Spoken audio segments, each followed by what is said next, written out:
Today on Callout, Kent Harrison uses sonar to search for a missing person. When they went to see him this morning, he disappeared. And later, military pilots train on the Cormorant helicopter. It's probably the coolest thing we've got in the forces.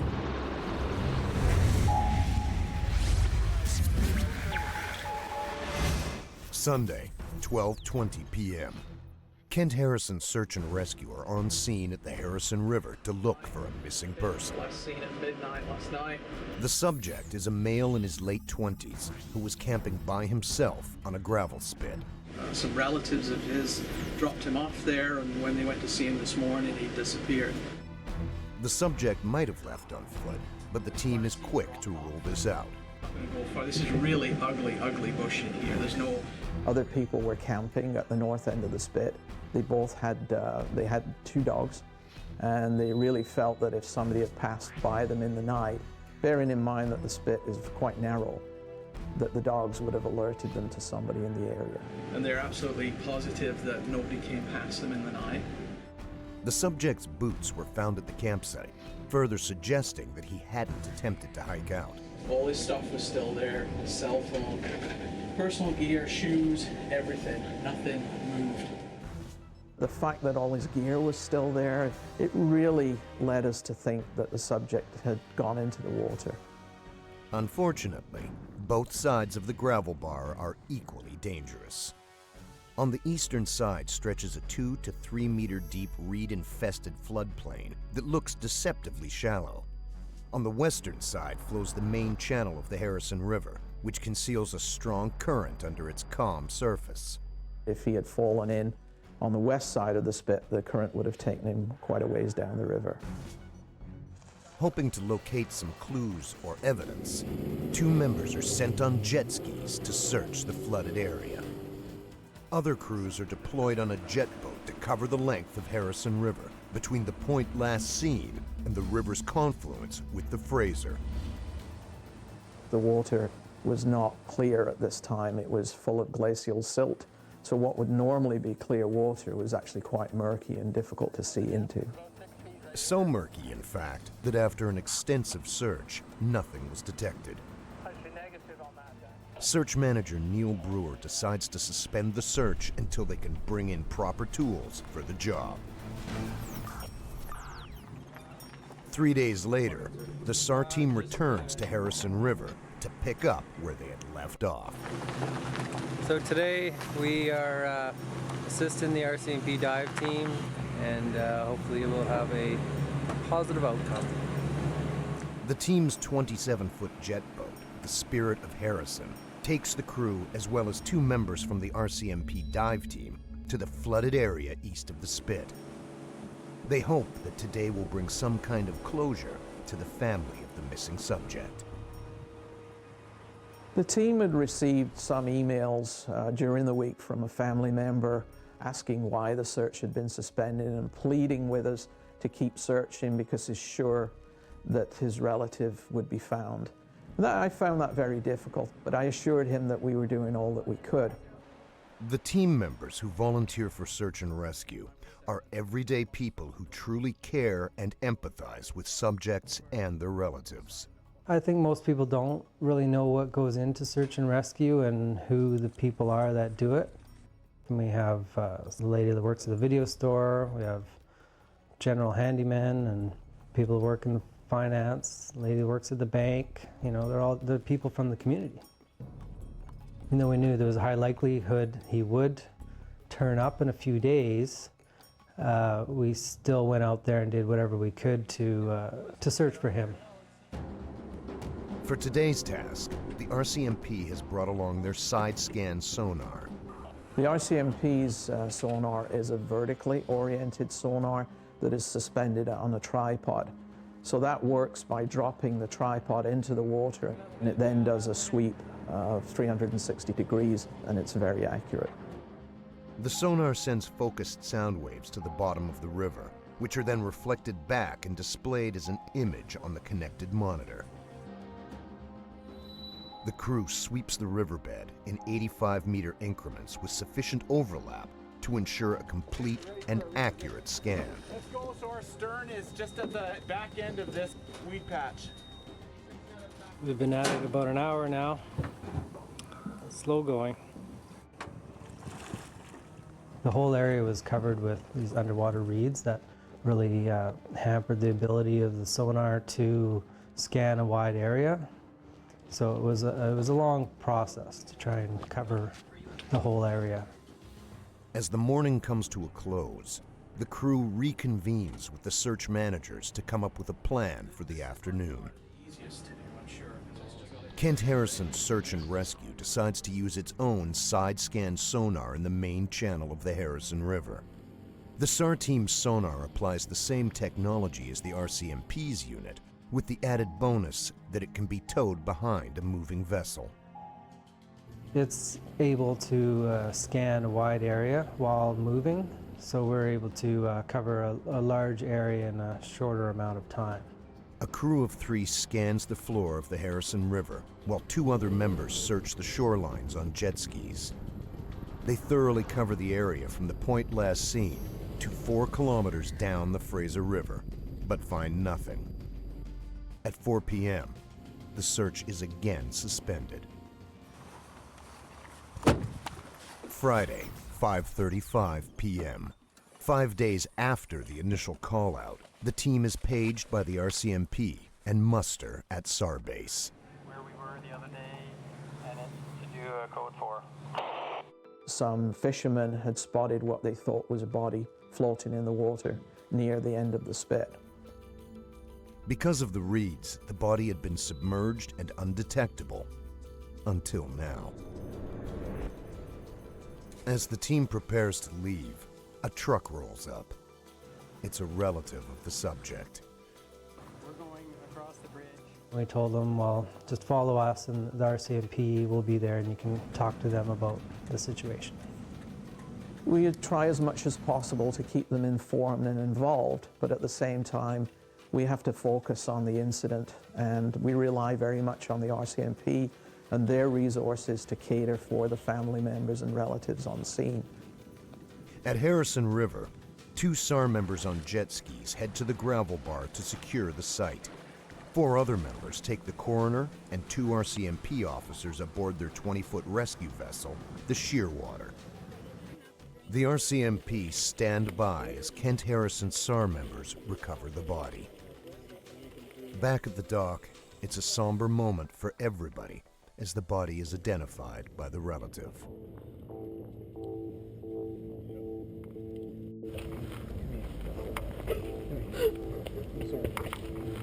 I'm Neil. Thank you. Sorry, it's worked out this way. Although it was a fairly disastrous ending for this individual, there was closure for the family, and there is not always closure. Now, military pilots train to fly the Cormorant.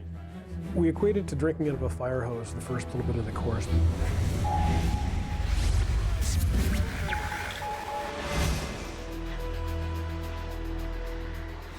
Thursday, 5 p.m. Canadian Forces Search and Rescue was called out to a sinking vessel off the coast of York Island, north of Prince Rupert at the mouth of Hecate Strait. Military search and rescue teams have to be ready to go anywhere, anytime, and in the poorest of weather conditions. That's what makes the CH-149 Cormorant an excellent aircraft for the job. It's powerful, fast, and for good reason, dedicated solely to search and rescue in the Canadian Forces. At 442 Squadron in COMOX, British Columbia, 3 candidates are striving to make the grade as Cormorant pilots. Learning to fly this helicopter is an opportunity of a lifetime. I've worked really hard to get to this point, and it's what I've wanted right from the get-go, so this is kind of nice. I finally got to where I want to be, so I'm going to relax and enjoy this for a little while and try and be the best search and rescue pilot I can be. These guys I'm flying with all have 2,000 hours on the Cormorant and a lot more on other aircraft, and I have 150 hours, so I got a lot to learn. Right now, my goals are to pass this course, first and foremost, get to a squadron, and feel like I'm contributing. At 74 feet long and weighing in at over 32,000 pounds, the Cormorant is a beast of a helicopter. It's way bigger than anything I've ever flown before. Like if you compare it to my last aircraft, which was the 412, it's 3 times bigger just in not only space, but weight and capability. With 3 turboshaft engines, advanced avionics, and a powerful radar system, the Cormorant blows its predecessors out of the water. Fully loaded, it can clock 278 kilometers per hour. The Cormorant's unique blade system is ideal for tight spaces. It can maneuver into a small, confined airspace with lots of power to pull back out. Steady left, 1. Right's touching, left right's touching. Nose is just above the ground. Inches. The CH-149 is fully equipped. On board is the full array of gear required for SAR technicians to perform rescues on land, in the water, and underwater. There are 2 hoists for raising and lowering SAR techs and survivors, an ice protection system that includes heated rotor blades, a helicopter flotation device in case the crew has to ditch the aircraft, and the ability to fly over 1,000 kilometers without refueling. This machine is built tough. From steep mountain ranges to hundreds of kilometers out at sea, the Cormorant can fly search and rescue crews anywhere in the country in the worst wind, rain, and snowfall. I might be a little bit biased, but it's probably the coolest thing we've got in the forces. So setting up on a modified downwind and turning final. The candidates already know how to fly other aircraft. Now they must learn to fly the Cormorant. It's a 3-month course led by highly experienced instructors who know just what it takes to be a Cormorant pilot. What's the FRC response? We equated to drinking out of a fire hose the first little bit of the course because it is a big helicopter and it's got a lot of systems that they're not used to. A Cormorant pilot's job can be daunting and very dangerous. The lives of the crew and the subjects are always at stake. There's very little room for error, and the candidates are trained accordingly. You want to be prepared for every day. There's no days off, there's no slack days, there's no downtime built into the course at all. It's go, go, go for that 3 months. Major Weisenborn speaks from experience. She was the first Canadian search and rescue pilot to fly an actual mission with the Cormorant. It was a medevac off a cruise ship. The lady had a heart attack, I believe. That's my one little bit of claim to fame. You guys are lucky today since we're not flying. We're going to go through a briefing. Cormorant candidates come to train at 442 Squadron in the hope of joining Canada's search and rescue forces. And the instructors do their best to make it happen. Any questions before we start? No? We'll give them every chance that we can give them to get them through the course. But if even after that, we will we'll terminate their course and we'll send them back to their home units. Some pilots never get comfortable doing the job. Typically, a Cormorant crew has 2 pilots, an aircraft commander and a first officer, as well as a flight engineer and 2 search and rescue technicians, or SAR techs. Up front, we have the 2 pilots. One of them's primary goal is to fly the aircraft and maintaining a stable platform for the guys in the back. The second pilot is monitoring all the systems, keeping an eye on what's going on in the back, so everyone is in the loop and working on the same page. The flight engineer, or FE, is the eyes and ears of the Cormorant. When they are on scene for a rescue, it's his job to guide the pilots to where they need to go and to ensure the safety of the SAR techs. They can't see what's happening on the ground, so I have to tell them. I have to tell them when to move, how to move. I'll call obstacles. There's a 3 at 3 o'clock at 15 feet. The flight engineer is also the mechanic should anything go wrong. Like the rest of the team, the flight engineer must be on his game at all times, as he cons or controls the aircraft and its crew. There's a lot going on. To be able to make a quick decision, adapt to change right away, it's a hard job. It is. It's a challenging job. The SAR techs are the medics. Their job is to access the subjects by hoist, parachute, or scuba gear, provide medical care, and get them to safety. It's a team effort involving the entire crew. It is very important that from the get-go they incorporate all of the different members of a flight crew into each other's training, just so that you can learn to predict and what to expect out of each position within the airframe. A month into the course now, the students are training on a simulator known as the Cockpit Procedures Trainer, and about to begin exercises on the Cormorant, first learning to perfect a hover. After that, it's hoisting, over land, then over a moving boat. All of this initially during the day, then in the dark using night vision goggles. Later, the pilots will go to Britain to train on a full-motion flight simulator, learning to deal with severe flight emergencies. Candidates who make the grade on this course will get a seat as first officers right next to the aircraft commander. For further training, of course. 5, it's reading 0, temperatures are good. Wednesday, 3 p.m. Cormorant helicopter pilot candidate Captain Jay Hall is on his second hour in the simulator, running through a pre-flight checklist and system tests. Warning. Here, the students are trained on the helicopter's instrumentation and startup procedures, and ultimately on how to fly and operate the Cormorant on a rescue mission. Wheels. For such a large and complex helicopter, the cockpit design is quite simple. Both the pilot and co-pilot have identical controls and instruments, allowing the aircraft to be flown from either position. The Cormorant has what is known as a dark cockpit. Control panel switches will only light up if the aircraft is in distress. This allows the pilots to focus on the horizon or on the mission at hand and react to specific alerts as they develop. Beyond controls and displays, the simulator enables students to practice responding to a variety of flight emergencies. Here, mistakes can be made and lessons learned with no harm done.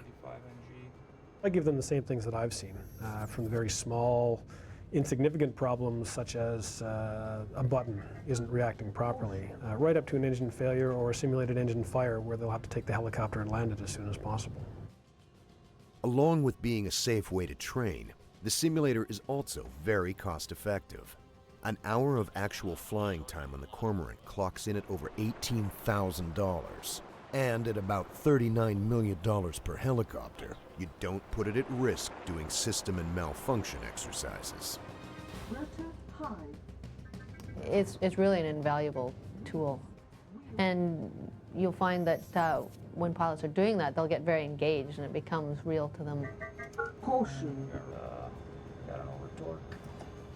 But while the Cockpit Procedures Trainer is good for learning the controls, there's no substitute for actual in-flight training or working with a crew. Everyone looks forward to flying and being involved in search and rescue. It's their passion.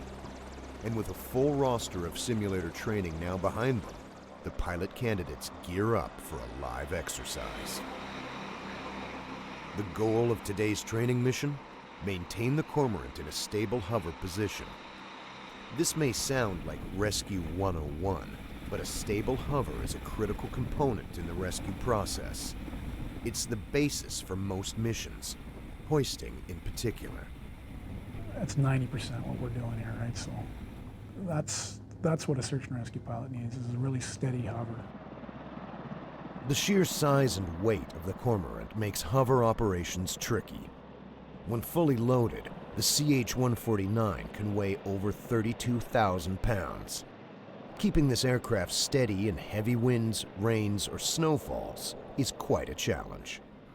Students must be able to perform this task flawlessly before they can move on to the hoisting phase.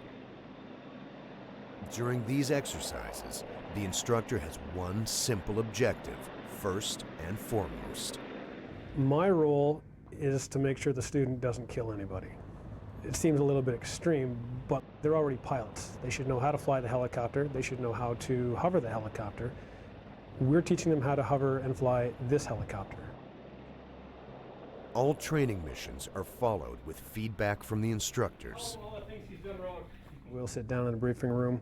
We'll really talk about how the flight went, what went good, what went bad, and then provide them written feedback as well. Students learn from their mistakes, practice in the simulator, and do more training flights over and over. Practice makes a perfect hover. If you got to slow down extra soon like that, that's fine. We don't want to be crawling in from a half mile back. Students will have good days, they'll have bad days. The trip previous to the one yesterday, the student had unfortunately a bad day where he just couldn't seem to get his hands and his feet and his brain all working together. We talked about it afterwards in a debrief, and we figured out what we were going to do to fix it. And he came out yesterday, and it was a fantastic trip. I was running out of things to give him just because he was doing so well. On the next call-out, the Cormorant pilot candidates learn hard lessons. To this day, I wonder if we had been able to go out that night, could we have saved him? Callout Search and Rescue features real stories filmed live by search and rescue teams during actual missions. Find out more at calloutsar.tv.